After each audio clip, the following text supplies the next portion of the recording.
Bonjour à tous, je suis content de vous retrouver pour un nouveau tutoriel. Donc ce tutoriel va faire suite au tutoriel de la semaine précédente. Donc on avait vu le tracking 2D.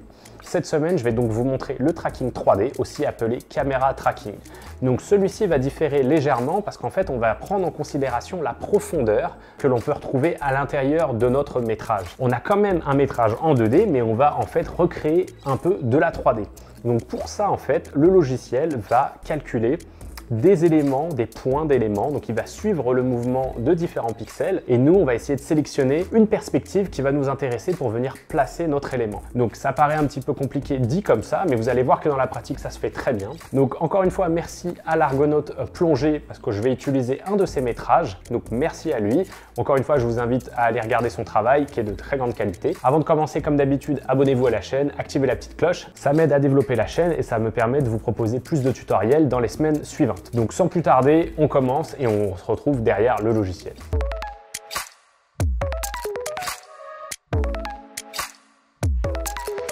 Voilà, on est maintenant sur After Effects et j'ai présélectionné un plan qui me paraissait adéquat pour cet exercice.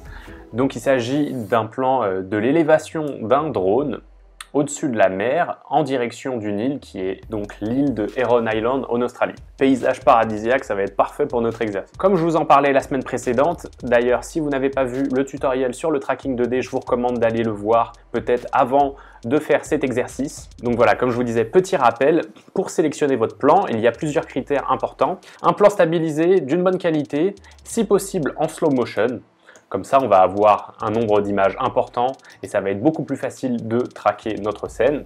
Et dernier point, on va sélectionner simplement une partie de notre plan. Donc là, j'ai sélectionné 10 secondes. Ça sera amplement suffisant pour faire notre animation. Certainement qu'on en gardera peut-être que 4 secondes, mais c'est important de ne pas appliquer le tracking sur une séquence de plusieurs minutes. Vous perdriez beaucoup de temps pour rien. Ceci étant dit, on va maintenant appliquer donc notre approche caméra. Alors si vous n'avez pas l'outil, vous allez le chercher dans Fenêtre et vous cliquez sur Suivi.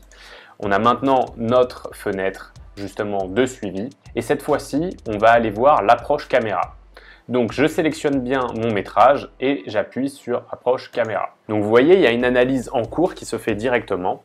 Voilà, cette étape peut prendre plus ou moins de temps, justement en fonction du nombre de secondes que vous allez décider d'analyser. D'où l'intérêt de faire une présélection avant d'utiliser cet outil. Comme vous voyez dans le cas présent, ça va relativement vite. Je n'ai que 241 images à analyser. Vous remarquerez aussi que l'approche caméra s'applique comme un effet directement sur notre métrage. Alors pour gagner du temps, on va se retrouver à la fin de l'analyse. L'analyse a maintenant été faite et vous voyez, on commence à voir apparaître des petits points de tracking. Alors ici, on va maintenant s'intéresser à l'effet en lui-même et dedans, il y a directement quelque chose qui va nous intéresser, c'est la taille de points de suivi et la taille de la cible. On va venir augmenter la taille des points de suivi et on va venir ici un petit peu réduire par contre la taille de la cible, elle est beaucoup trop grande. On va venir ici la mettre peut-être à 30%. Donc comme vous voyez maintenant on a des points de tracking et si je balade ma souris j'ai une cible qui apparaît. Alors si vous ne voyez pas la cible, il se peut que vous ayez besoin ici d'aller dans affichage et d'afficher le contrôle des calques. Il arrive par moment qu'elles n'apparaissent pas et pour ça il faut simplement afficher le contrôle des calques. Vous pouvez aussi utiliser le raccourci clavier commande Maj et H ou aller ici dans affichage, afficher le contrôle des calques. Il se peut aussi que vous ayez besoin de cocher cette case, alors ça arrive. Faites cependant attention de décocher cette case avant l'export final parce que les points de tracking seront visibles dans le rendu. Donc voilà, ici je vais même réduire et me mettre à 20% au niveau de la taille de la cible. Donc voilà, j'ajuste mon métrage et je vais laisser tourner ma séquence et j'ai des points de tracking qui apparaissent au fur et à mesure. Donc ils apparaissent, ils disparaissent, ça c'est pas très gênant. Ce qui va se passer en fait c'est qu'on va sélectionner quelques points et on va essayer de placer notre cible pour qu'elle soit le plus droite possible. Alors comme vous voyez ici on a un panneau réglage avancé. Donc ici, on peut déplier ce panneau et on voit ici, il y a une information intéressante qui est l'erreur moyenne de 0,61 pixels. Qu'est-ce que ça veut dire? Ici, ça veut dire qu'on tolère une erreur qui serait de 0,6 pixels. Donc c'est plutôt bon. Tant qu'on est en dessous d'un pixel, il n'y a pas de problème. Ça veut dire que notre point pourrait bouger légèrement de moins d'un pixel. Ça se verra pas, c'est très bien. L'idéal, c'est même d'être en dessous de 0,5 pixels, mais voilà, tout dépendra de votre plan. Donc voilà, vous n'êtes pas obligé de choisir un point de tracking du début de votre scène, vous pouvez venir le chercher un petit peu plus tard, là où vous avez un peu plus de points, et vous voyez ici, je peux placer ma cible et elle me semble relativement bien. Alors je peux aussi venir sélectionner en maintenant la touche majuscule enfoncée plusieurs points, et au bout d'un moment, au bout de 3 points, on va avoir une cible.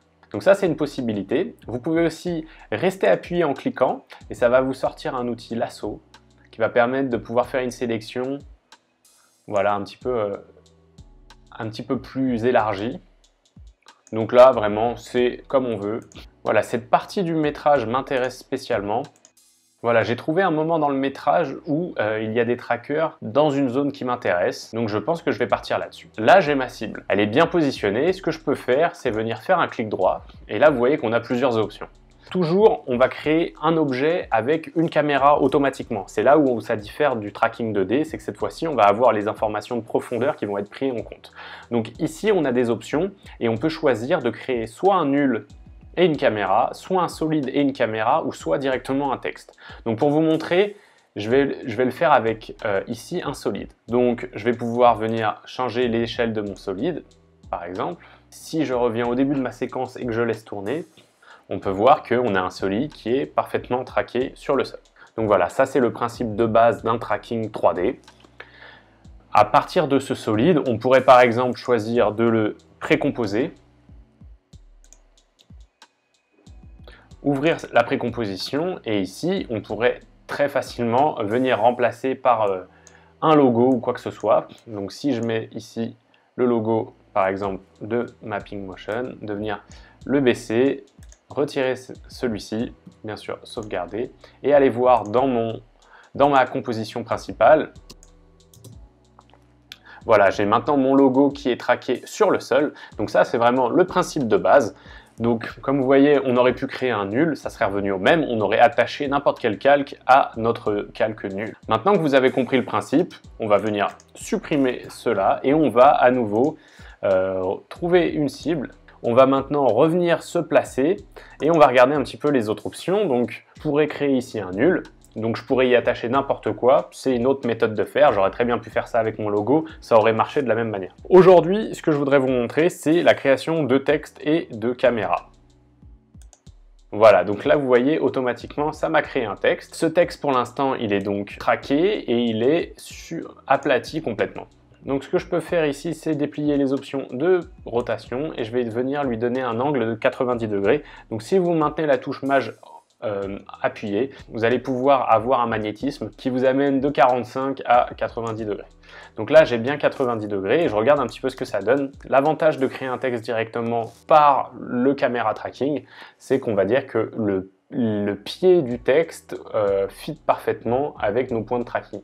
Ça nous évite quelques manipulations, tout ce qui peut nous faire gagner du temps est à privilégier. Alors mon texte a l'air de bien tenir. Donc ça, le tracking est bien. Ce que je vais faire, c'est que je vais venir lui donner une légère rotation aussi sur Y pour lui donner un petit angle, quelque chose comme ça. Donc ici, je vais sélectionner mon outil texte et puis je vais venir écrire Aaron comme le nom de l'île. Alors je pourrais aussi le déplacer un petit peu sur X. L'idée, c'est de ne pas trop s'éloigner du point de tracking. Vous pouvez légèrement le décaler, mais le mieux, c'est de rester exactement à l'endroit où vous avez fait votre point de tracking, quitte à venir resélectionner un autre point, refaire la manip. Voilà, ça prend 2 secondes. Sinon, on risque d'avoir ce qu'on appelle un glissage. Donc en fait, la typographie, on va avoir l'impression qu'elle est en train de glisser sur notre sol et c'est un effet qu'on voudrait éviter en fait. Je vais tout de suite créer la deuxième partie, donc la partie Island. Donc de la même manière, je vais revenir sur mon métrage et venir placer un nouveau point. Donc si la cible n'apparaît plus, il faut relancer l'affichage. Voilà, donc j'ajuste, je resélectionne mon métrage, je prends ma cible et je crée de nouveaux points. Je vais venir associer un 4e point, ça marche quand même mieux. Là, je trouve que je suis plutôt bien. Quand ça me plaît, un clic droit, si je vais à nouveau créer un texte. Donc de la même manière, je vais le placer sur X.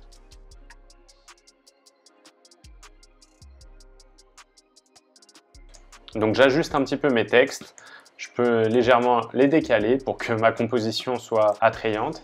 Voilà, c'est tout pour ce tutoriel. Je voulais vous montrer le principe de base pour pouvoir faire un tracking 3D. Donc maintenant, vous pourrez placer des logos, des typographies, tout ce que vous voulez. Si vous voulez en savoir un peu plus sur la création d'un texte 3D extrudé sur After Effects, j'ai réalisé un précédent tutoriel que je vous mets en fiche et en description. Également, si vous souhaitez vous former sur le logiciel After Effects, j'ai réalisé une formation complète sur le logiciel. Je vous mets le lien en description de cette vidéo. Donc voilà, j'espère que ce tutoriel vous a plu. Vous voyez, le tracking 3D, c'est pas si compliqué que ça, mais ça permet vraiment d'ouvrir le champ des possibles sur After Effects. C'est vraiment une technique que je trouve très intéressante pour tous les vidéastes. On voit ça dans à peu près toutes les intros de youtubeurs voyage ou de chaînes de documentaires. C'est une technique facile à maîtriser et qui donne toujours un bon effet. Maintenant que vous savez le faire, amusez-vous. Surtout, n'hésitez pas à m'envoyer un lien vers vos vidéos si vous utilisez cette technique.